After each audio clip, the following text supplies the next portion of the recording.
하나님, 오늘도 새 생명 주셔서 감사합니다.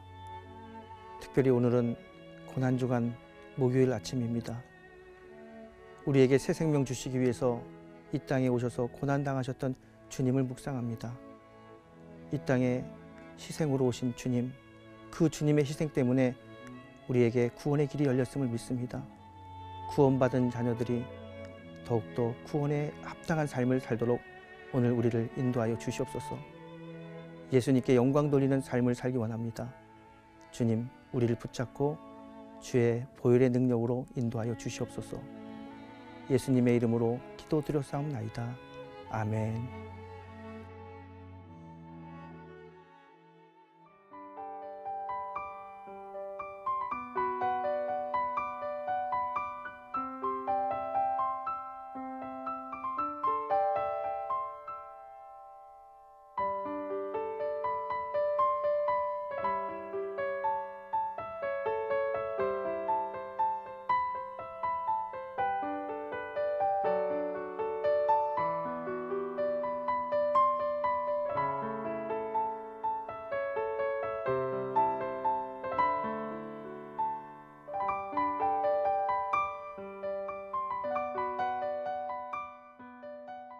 기도로 여는 하루, 해성감리교회 최태수 목사입니다. 오늘 하루도 하나님의 은혜가 여러분 모두에게 충만하게 되기를 기도합니다.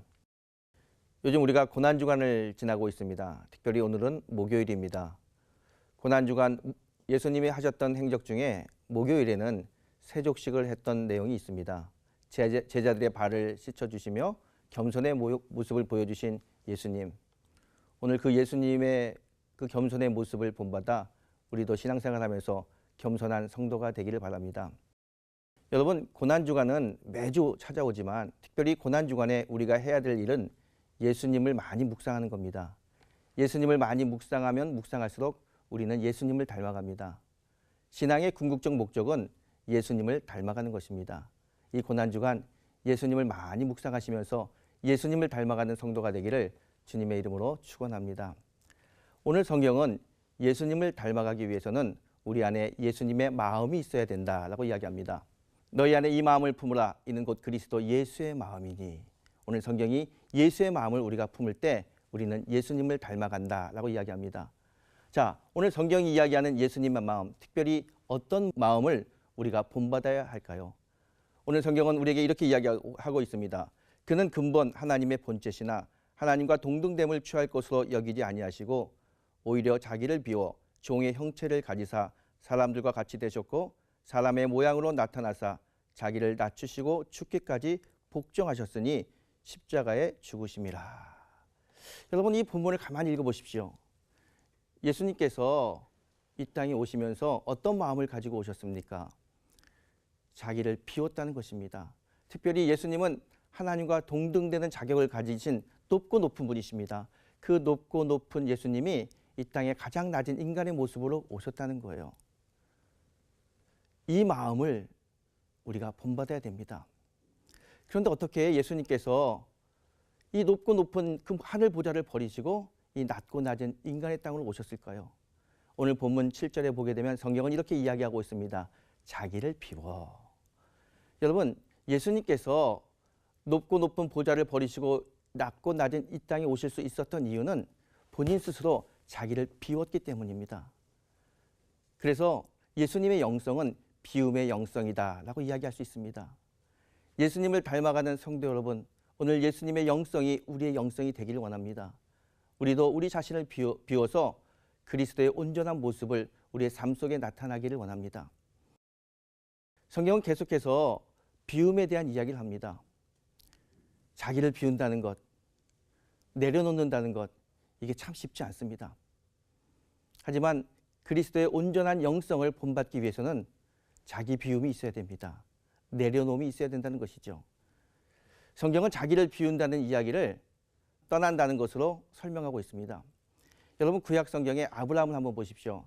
어느 날 하나님께서 아브라함에게 나타나셔서 이야기합니다. 아브라함아, 본토 내 아비 집을 떠나 내가 지시할 곳으로 가라 말씀하십니다.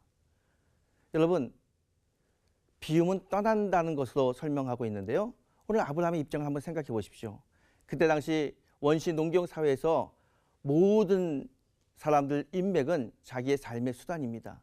그런데 그 모든 인맥, 모든 관계를 다 떠나고 아무도 없는 곳에 간다는 것은 굉장히 위험하고 어려운 일입니다. 결단하기 힘든 일입니다. 여러분 한번 입장을 바꿔 생각해 보십시오.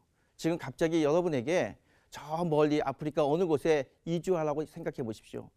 여러분 그곳에 가서 살 수 있겠습니까? 참 어려워요. 근데 왜 하나님은 아브라함에게 살고 있는 곳을 떠나서 하나님이 지시한 곳으로 가라고 이야기했을까요? 여러분 아브라함의 입장을 생각해 보십시오. 아무도 살지 못하는 곳에 갔습니다. 친척도 없고 친구도 없고 아무도 없습니다. 그러면 아브라함은 누구를 쳐다보게 될까요? 아마 아브라함은 자신을 이곳에 인도하신 하나님만 보게 될 것입니다. 우리도 마찬가지죠. 우리도 멀리 아프리카 외딴 곳에 우리가 간다고 생각해 보십시오. 친구도 없고 친척도 없고 아무도 없습니다. 그런 곳에 우리가 산다면 우리도 하나님만 보지 않겠습니까? 하나님께서 아브라함을 이주시킨 이유는 하나님은 아브라함에게 하나님만 쳐다보고 살게 하기 위해서 아브라함을 멀리 이주시킨 것입니다. 여러분 비움의 영성은 떠나는 영성이라고 말씀드렸는데요. 이 떠난다는 것은 오직 하나님만 쳐다보고 산다는 이야기입니다. 아브라함이 하나님께서 주신 아들 이삭이 있었습니다. 어느 날 하나님께서 이삭을 바치라고 이야기합니다. 왜 하나님께서 아브라함에게 이삭을 바치라고 이야기했을까요? 이삭도 마찬가지입니다. 아브라함에게 있어서 그의 아들은 그의 삶의 존재의 이유고 믿고 의지하는 아들입니다. 하나님 위의 것을 사랑하고 하나님 이외의 것을 믿고 의지하다 보니까 하나님이 그것도 버리라는 거예요. 이렇게 하나님은 하나님만 쳐다보고 살기를 원하십니다. 그래서 비움이라는 것은 오직 하나님만을 쳐다보기 위해서 하나님만을 보기 위해서 우리를 방해하는 모든 것들을 다 내려놓는 것, 이게 바로 비움입니다. 여러분 신앙생활 하시면서 하나님 이외의 것들 때문에 힘들고 어렵고 신앙생활하기에 방해가 되는 것이 무엇입니까? 어떤 사람에게는 물질입니다. 어떤 사람에게는 명예입니다. 어떤 사람에게는 자식이기도 합니다. 이 물질, 명예, 자식 이런 것들 때문에 우리가 온전하게 주님을 섬기기가 어렵습니다. 오늘 하나님께서 그 모든 것들을 내려놓으라고 이야기합니다. 이걸 비울 때 우리는 온전한 영성을 차지하게 됩니다. 예수님도 제자들에게 비슷한 말씀을 하셨습니다. 제자들 부르시면서 예수님이 하신 말씀은 누구든지 나를 따라오려거든 자기를 부인하고 자기 십자가를 지고 나를 따를 것이다 이야기했습니다. 예수님을 따르려면 자기 부인이 있어야 된다는 거예요. 자기를 부정해야 됩니다.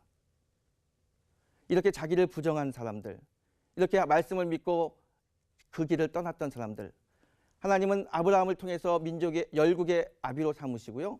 하나님은 이 자기를 부인한 사람들을 통해서 예수님의 제자를 삼으셨습니다. 자기를 비운다는 것은 자기를 부정하는 것이고요. 온전히 하나님을 바라보는 것입니다. 이게 비움의 영성입니다. 그런데 예수님의 영성은 이 비움의 영성만이 아닙니다. 예수님은 비움에서 끝나는 것이 아니라 비움을 채움으로 이끄셨습니다. 여러분 우리가 그릇을 깨끗하게 비우는 이유는 무엇입니까? 그곳에 다른 것을 채우기 위해서입니다. 예수님도 자기 자신을 비우고 이 땅에 오셨지만 빈 모습으로 오신 것이 아니라 비운 곳에 다른 것을 채우셨어요. 여러분 우리가 비우고 어떤 것도 채우지 않으면 우리가 버린 것들이 다시 우리를 채웁니다. 그래서 성도는 자기를 비우고 반드시 다른 것으로 채워야 되는데 어떤 것으로 채워야 되느냐? 요한복음을 보게 되면 요한이 이 땅에 오신 예수님을 보시면서 이런 말씀을 하셨습니다. 말씀이 육신이 되어 우리 가운데 거하심에 우리가 그의 영광을 보니 아버지의 독생자의 영광이요 은혜와 진리가 충만하더라. 이 땅에 오신 예수님을 요한이 봤을 때 그 예수님 안에는 은혜와 진리가 충만했다는 거예요. 예수님은 자기를 비우시고 은혜와 진리로 자기를 채우셨습니다. 여러분 은혜가 뭡니까? 은혜는 사랑입니다. 예수님이 이 땅에 오셨다는 것 자체가 우리를 구원하시기 위해서 우리를 사랑하시는 하나님의 사랑을 보여준 것입니다. 진리는 무엇일까요? 변하지 않은 게 진리 아닙니까? 진리는 복음입니다. 예수를 영접하고 우리가 하늘나라의 시민이 되었다는 것, 구원받는 사람이 되었다는 것이 바로 진리입니다. 그래서 은혜와 진리가 충만하다는 이야기는 예수님은 하나님의 사랑과 복음으로 충만하셨다는 이야기입니다. 예수님은 자기를 비우고 은혜와 진리, 즉 사랑과 복음으로 충만하셨습니다. 이게 예수님이 보여주신 영성입니다. 오늘 고난주간 예수님을 닮아가기 원하는 우리들도 이 모습을 본받아야 됩니다. 예수님 앞에 나가기 어려운 것들, 신앙생활하기 어려운 것들을 다 내려놓으시고요, 피우시고요, 우리도 채워야 됩니다. 무엇로 채워야 된다고요? 은혜와 진리, 즉 사랑과 복음으로 채워야 됩니다. 우리 안에 예수의 사랑, 하나님의 사랑이 충만해야 됩니다. 뿐만 아니라 우리 안에 하나님의 진리, 복음의 진리가 충만해야 됩니다.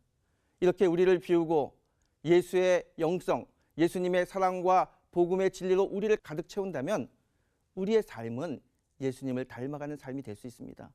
그리고 그런 자에게 하나님께서 역사하십니다. 우리가 하나님의 사랑과 복음의 진리로 가득 찼다면 우리를 괴롭히고 있는 모든 악한 세력들로부터 우리는 자유할 수 있습니다. 여러분, 오늘 우리 자신을 비우고 주님이 주시는 사랑과 복음의 진리로 우리를 가득 채우시길 바랍니다. 그래서 기독교의 영성은 비움과 채움이라고 이야기할 수 있습니다. 여러분, 어떻게 우리가 채우겠습니까? 말씀과 기도를 통해서 우리가 우리를 비우고 채우는 것입니다. 오늘 이 아침 말씀을 붙잡고 기도하면서 말씀을 깊이 묵상하면서 우리가 하나님 앞에 나가지 못하는 것들을 내려놓으시길 바라고요.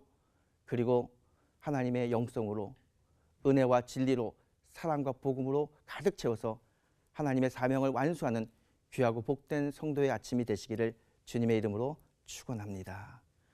우리 함께 이 말씀 붙들고 함께 뜨겁게 기도하시겠습니다.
주님, 예수님의 고난을 생각하는 고난주간을 우리가 보내고 있습니다. 이 고난주간을 통해서 주님을 깊이 묵상하고 주님을 닮아가길 원합니다. 그래서 이 땅에 살면서 예수의 사람으로 살기를 원합니다. 오늘 예수님은 자기를 비워서 겸손의 종으로 오셨습니다. 우리도 예수님을 닮아서 겸손한 사람이 되길 원합니다. 오늘 누구를 만나든지 예수님처럼 겸손의 모습을 보여줄 수 있는 그런 신앙인이 되도록 우리를 도와주시옵소서. 뿐만 아니라 예수님은 당신을 피우시고 은혜와 진리로 충만하게 채우셨습니다. 오늘 예수님을 바라보며 우리를 비우고 우리 안에 하나님의 사랑과 진리의 복음으로 가득 채우게 하여 주시옵소서. 그래서 사랑과 복음을 가지고 세상을 향하여 하나님 살아있음을 증거하는데 부족함이 없는 성도가 되도록 우리를 이끌어 주시옵소서. 오늘도 우리와 함께 하시는 예수님의 이름으로 기도드렸사옵나이다. 아멘.